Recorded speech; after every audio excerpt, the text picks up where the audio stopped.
This is an ABC 10 News Update.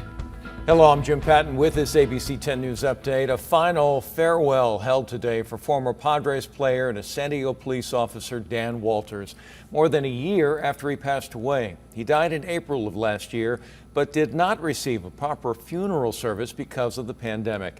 In 2003, he was shot by a domestic violence suspect during a traffic stop, and when he fell into the street, he was hit by a car. He remained in a wheelchair the rest of his life. He continued to deal with health issues from the shooting, so his death is considered to be in the line of duty. Officer Walters was 53 years old. Starting today, hospitals in our state will only allow in visitors who are vaccinated or provide a negative COVID test.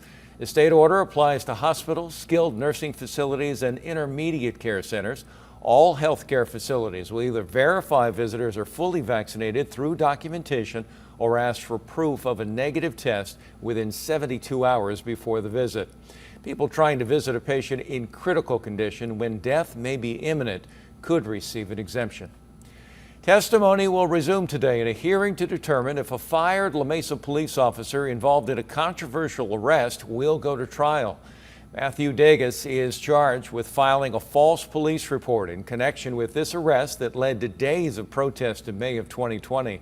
Body cam footage shows Amari Johnson in handcuffs being told he's under arrest for assault on a police officer. If this case goes to trial and Degas is convicted, he faces up to 3 years in prison.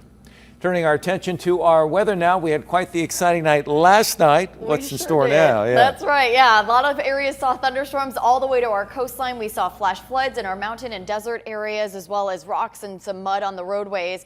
This afternoon, isolated thunderstorms are possible in the mountain and desert areas that could actually produce flash flooding. In fact, a flash flood watch is in effect until 8 o'clock tonight for those areas. Temperatures will be in the 70s and 80s along our coast, 80s and 90s for our inland neighborhoods, and it's going to be pretty muggy and pretty warm straight into the weekend. Decreasing monsoon activity tomorrow and Friday, and then that activity returns over the weekend. Jim? Thank you very much. For the latest news, weather, and traffic, go to 10news.com or download our free 10 News mobile app in your app store. For ABC 10 News, I'm Jim Patton.